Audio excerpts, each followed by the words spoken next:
Well. You're listening to Gloves Off with Professor Buitrón.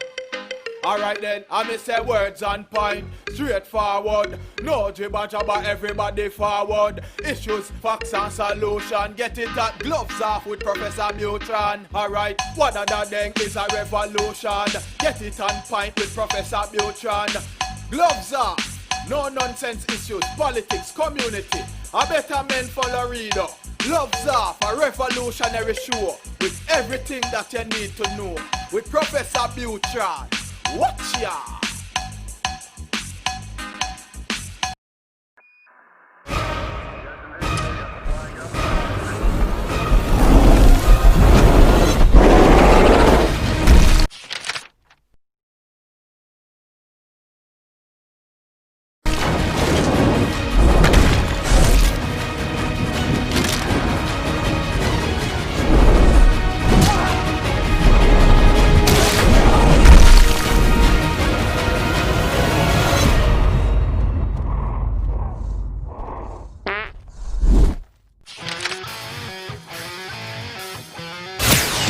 Gloves Off is always on point. Bringing you the best on current issues, community affairs, and the happenings around us. This segment of Gloves Off is brought to you by the best, so pay them a visit. Check them out. This is Gloves Off.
Back on today, I have a great guest, knife maker John Fitzen. We're going to touch base on knives, the COVID pandemic, the riots, self-defense, just a little bit, just for you guys to listen to a different point of view of what's actually out there. How we doing? Good. Yeah, I got caught up in that crap. So anyway, I was going down to my shop on my BMW, and I got a BMW on off-road bike, and it has I have it set up for everything. I even have a place for my Serbu shotgun. It's a 870 shotgun, only holds 3 rounds, but boy, it's devastating when you start up. But I got that mounted on my bike. It's kind of the way things have been. So went down sharpened this guy's knife. Well, no, I was going down. The IRS parking lot's huge. And I look over there and there's guys with signs, but there was buses there. So somebody bussed a bunch of people in and all the other stuff. And I just really didn't pay too much attention to it. Went down sharp, and I thought, because we've had a lot of construction downtown, I thought all these cars were backed up because of the construction.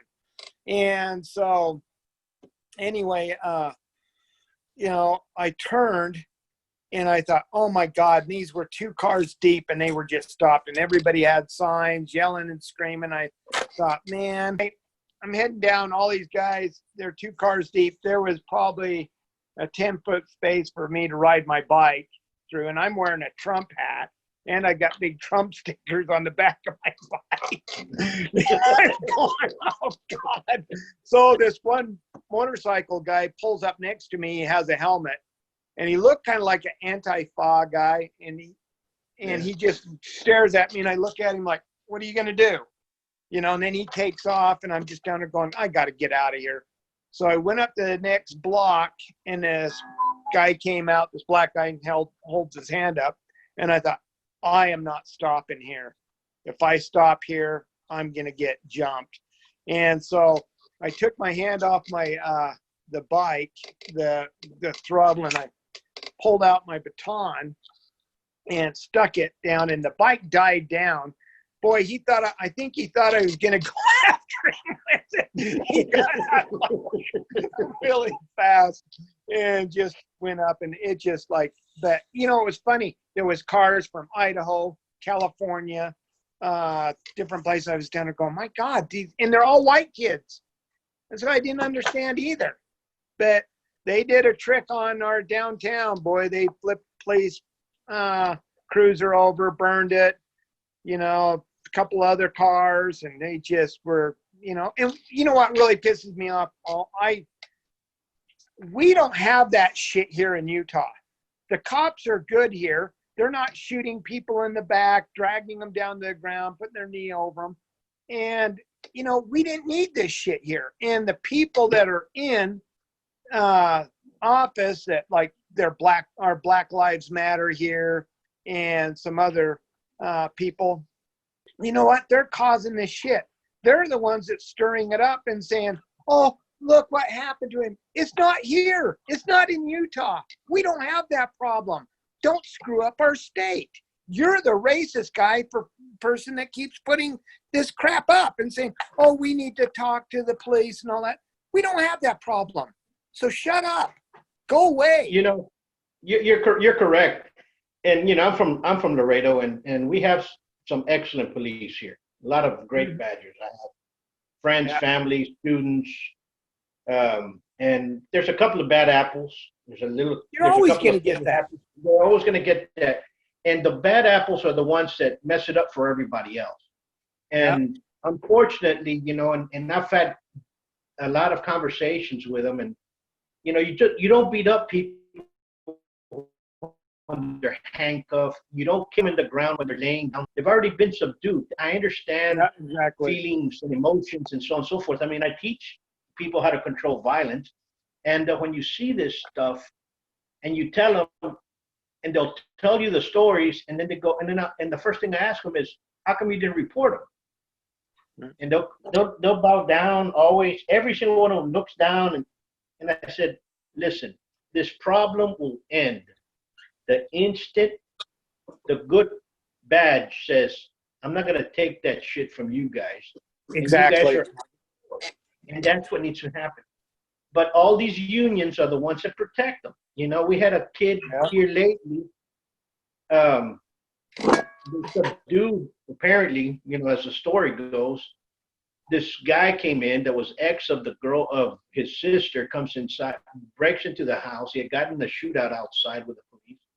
The kid, 16 years old, beats him up, holds him at gun bay, opens the door, and he gets shot in the head.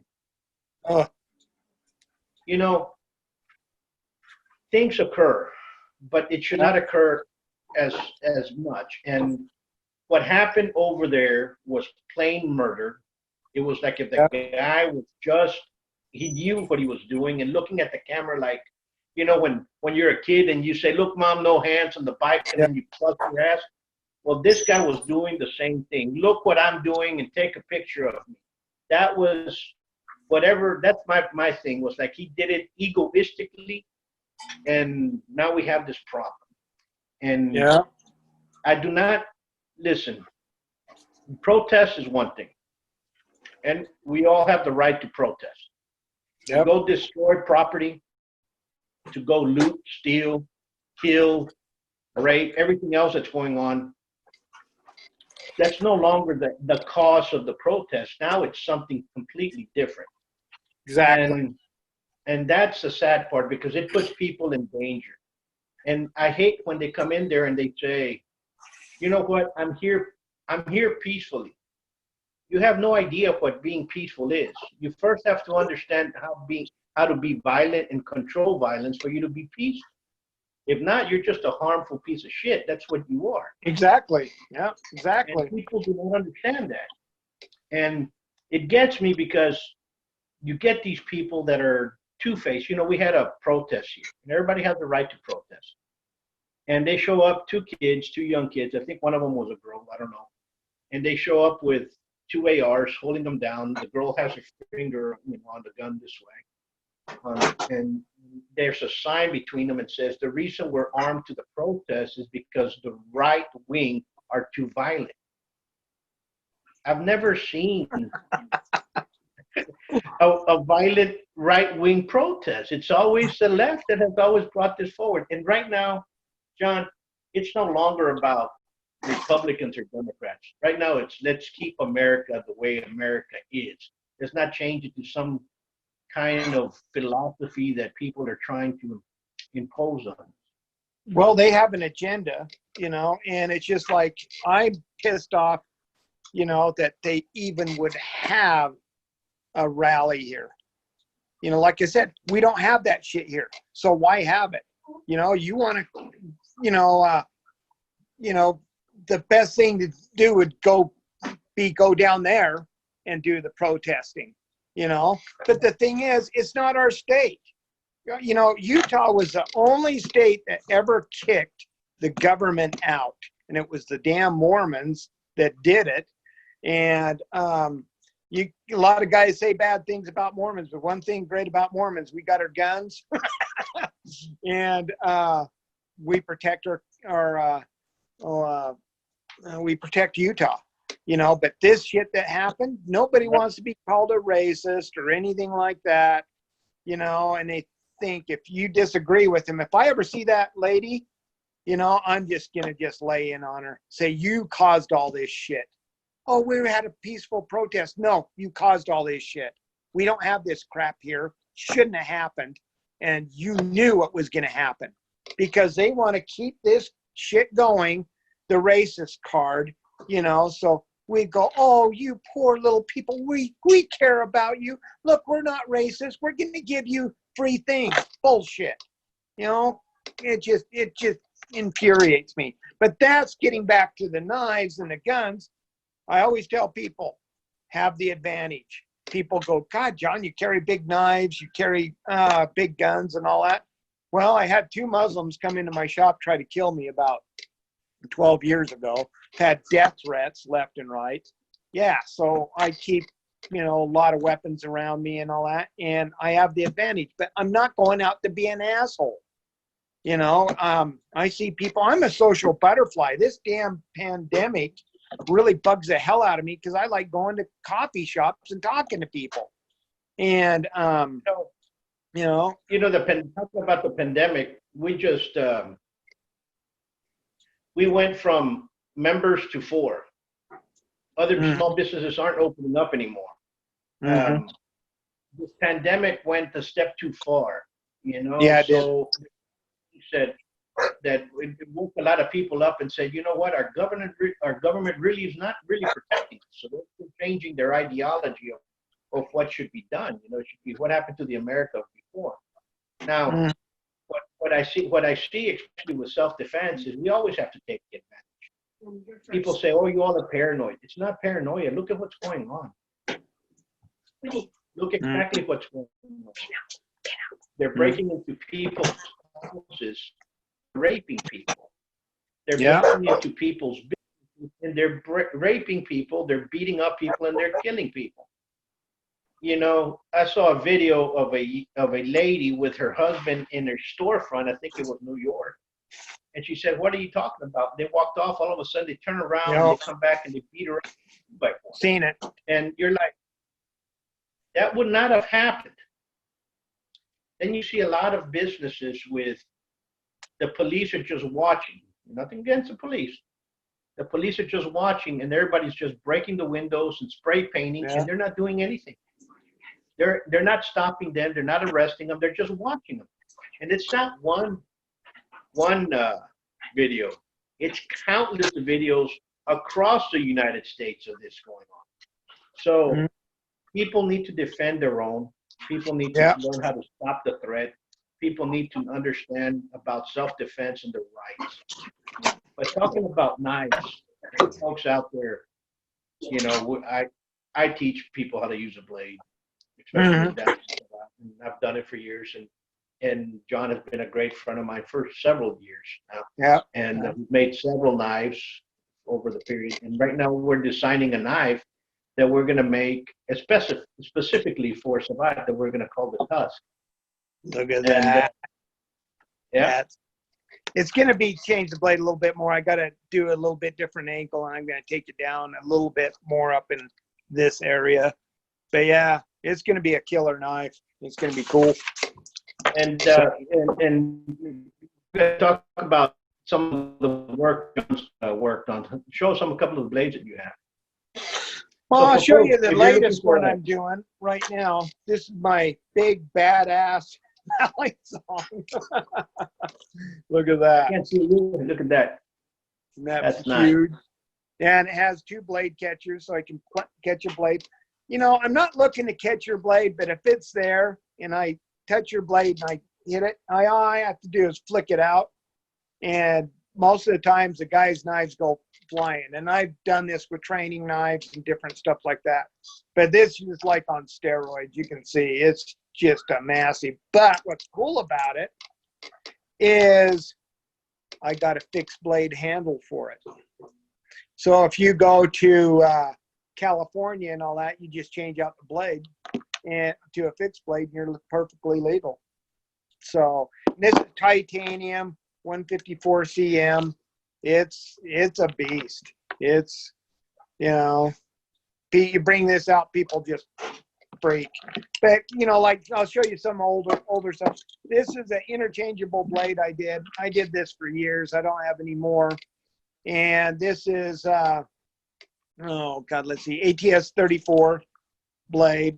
The handle is 120 stainless steel, and it has a blade catcher and a blade catcher on the side right there. And Sure. It's a real nice feeling. God, you can go through a 2x4 in less than 40 seconds with this chopping. The way it's weighted. And I made a lot of these. And I just don't have any more handles. We're going to be moving my shop too.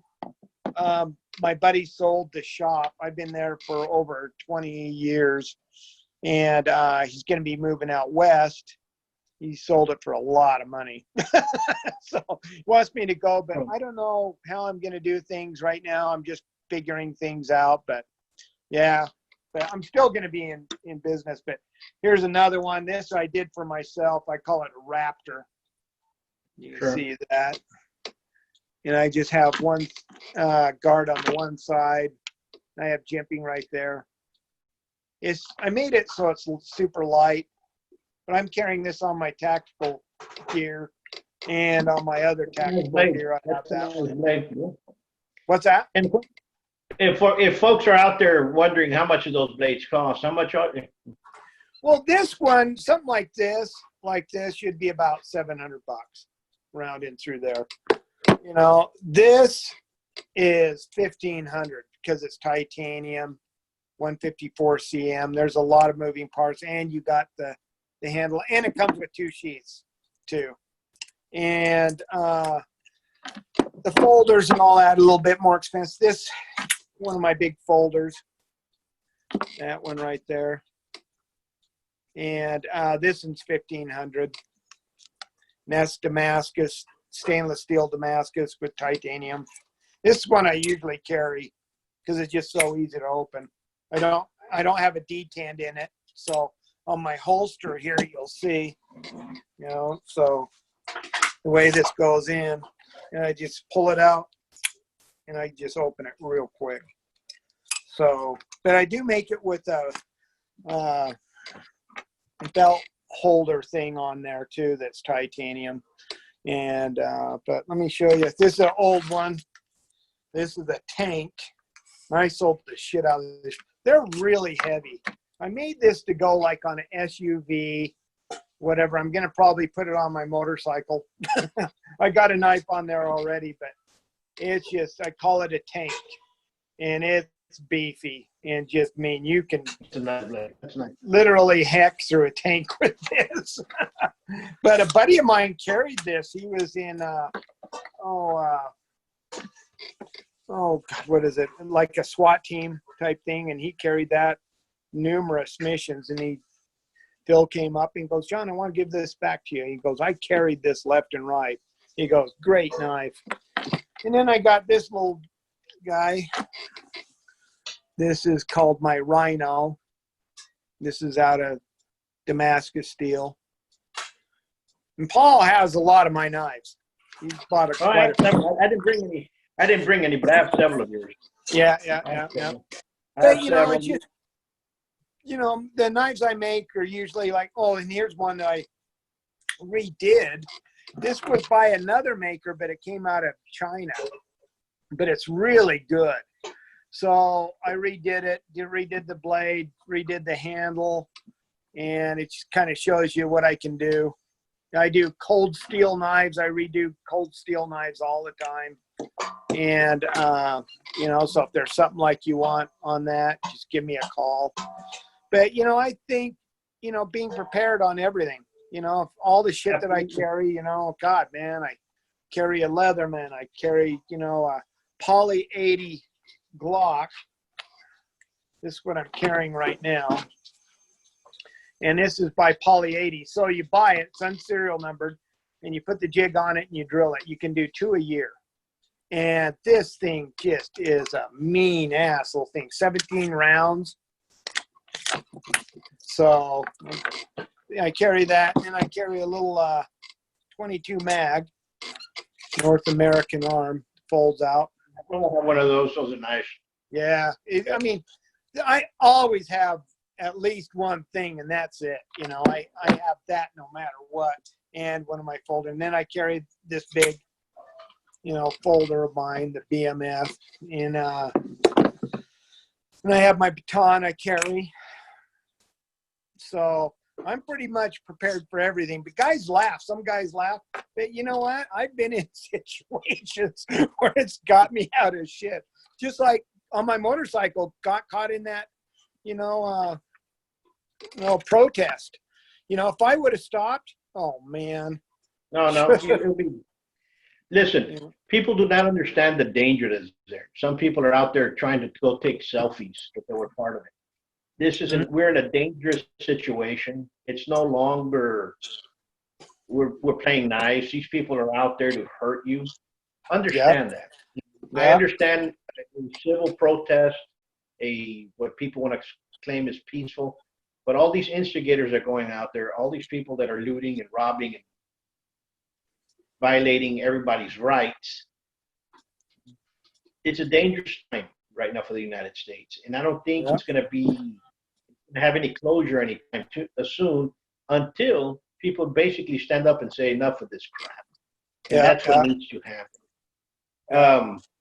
Talking about self-defense and talking about knives, I love the way you have your holster because it's all about deployment.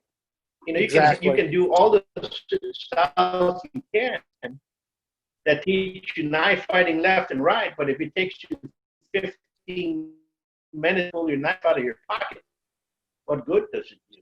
It's all about deployment and how ready are you. Now, people talk about blades and they talk about the sharpness of the blade. They talk about the heaviness of the blade.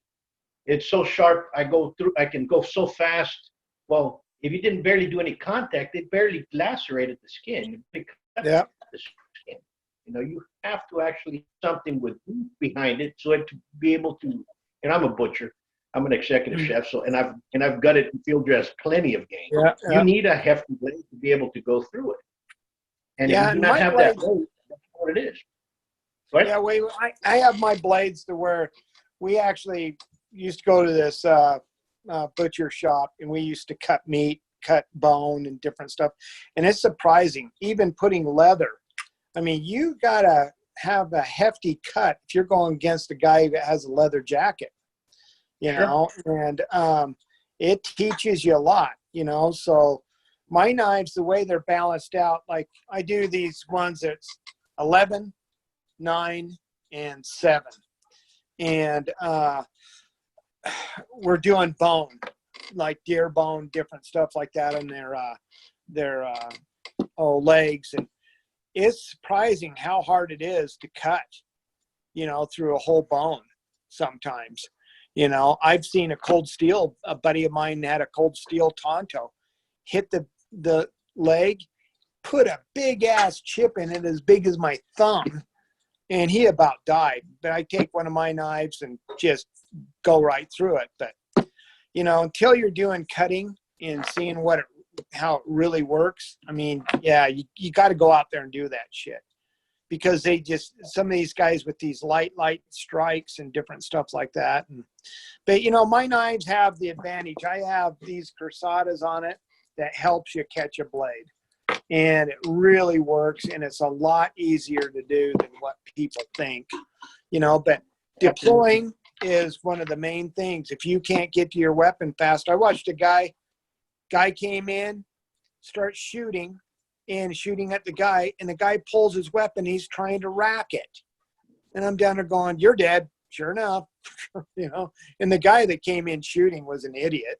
I mean, God, but if he would have had it loaded, all he had to do is boom, you know, he would have ended it real quick, you know, but that's why I tell people have the advantage, you know, and have it to where it's easy to deploy. So.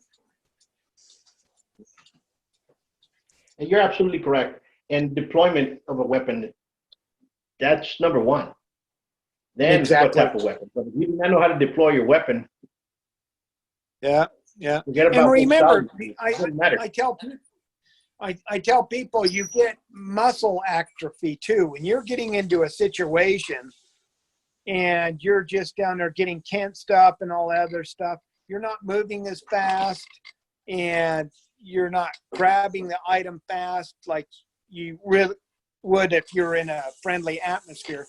So that's why I say have it easy to get out, that you're not fumbling with it, you know, and yeah, it just has to be easy and just secondhand thought, boom, you got it, you know, just, you know, you're not overthinking it, you know, so, and you know that, yeah, so. Absolutely. But let's go back, because there's a lot of people out there going to say, what type of blade should I carry? That question always comes out. What do you usually tell them? You know what? I tell them, I says, if you're going to carry a knife, any knife, it's going to help you more than nothing, you know. But if I'm really going into business, an 11-inch Bowie. That's what I like. And I like 2 cruzadas. This only has 1 cruzada on it. I made it for a reason to where it's just, you know, a little bit lighter than my other stuff. I'm getting older, man. I'm 58. I'm having a hard time, you know, packing heavy things. But, you know, just whatever knife that you like. Yeah, whatever knife you like and you're comfortable with it, that's what's important. You know, to carry, at least carry something, you know. So I know Lorenz Grinding, he's a buddy of mine, and he had the oldest knife shop forever here. And I think it was the oldest knife shop in the United States for quite a while, but he passed away about 20 years ago.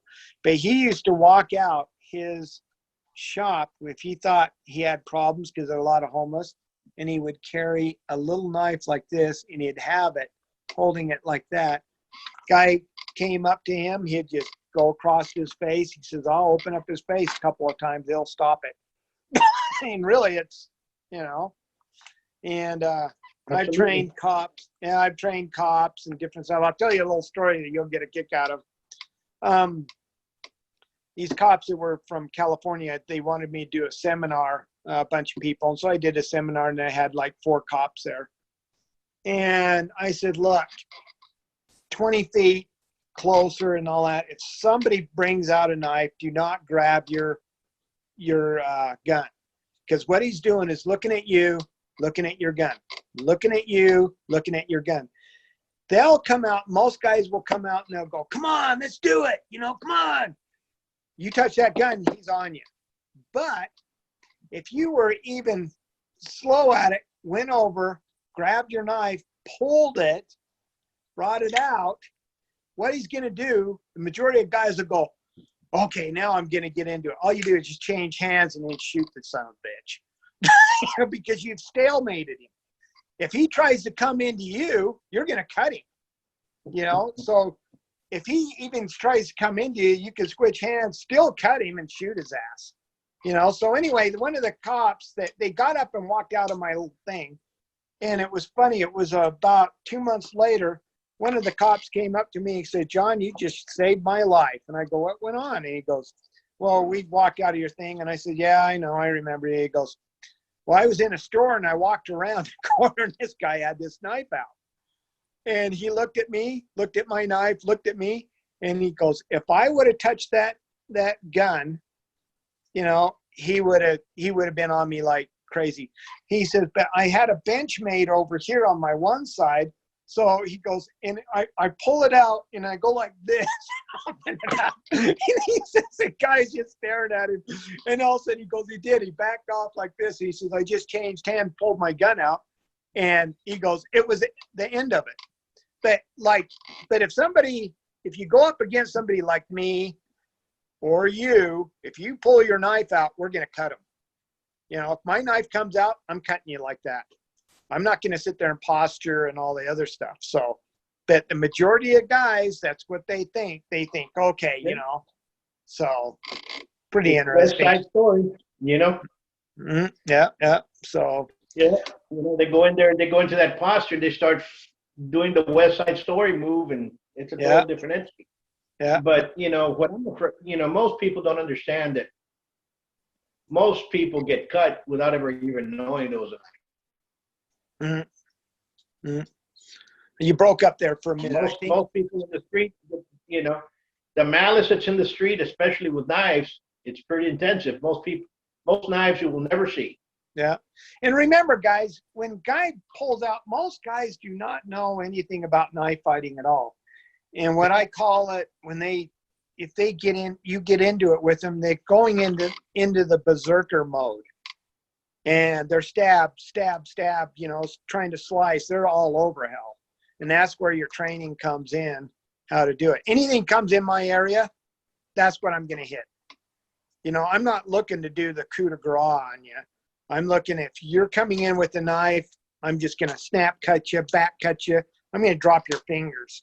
That's what I'm worried. Anything in my area where my knife can hit, that's what I'm hitting. And it's really effective. And just right there, what I've taught a lot of you guys, you're better than most people now. You know, so. Yeah, no. And people do not understand. Knife fight is a fight, and there's a lot of feigning and bluffing and everything else. And what you did right there with the switch of the hand and grab the gun, it's still fighting. It's a bluff. It's a feint. That's perfectly what it's all about, you know. And we look forward to continue not only our friendship, but we look forward to continuing the blade. And that tub should be out soon for these folks out here kind of already wanting it. But it's going to be a fast blade. It's going to be a good blade. It's going to be cool. Yeah, I'm going to try. I haven't been able to get down to the shop because we had a curfew. And they don't want people downtown and all the other stuff. And I got to get down there. And so all this stuff has just screwed me up so bad. The pandemic, the leather shops still aren't open. And I bought some leather online. God, unless you're seeing it, feeling it, you know, I hate buying leather online. The shit that came to me was just shit. Then I was having problems with the blade, and that I have to do is cut these out, and I'm kind of looking at it, and I'm worried they might have gave me the wrong blade. So, but all this crap, man, it just put me, you know, I do a lot of sharpening too, and you know, I do salons, I do cafes and all that, and that's really dropped off. The last week, I've been having people call up and all that. But if you guys need a blade fixed and all that, I do that to do sharpening. You can get a hold of me at 801-918-3725. And, you know, you can send out your blade. I can sharpen it for you, put serrations in it, redo cold steel knives, you know, make you a knife. But yeah, so get a hold of me. So, and you'll be seeing this tusk.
Gloves Off is always on point. On point.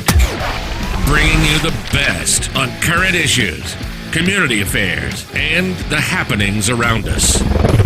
This segment of Gloves Off is brought to you by the best, so pay them a visit. Check them out.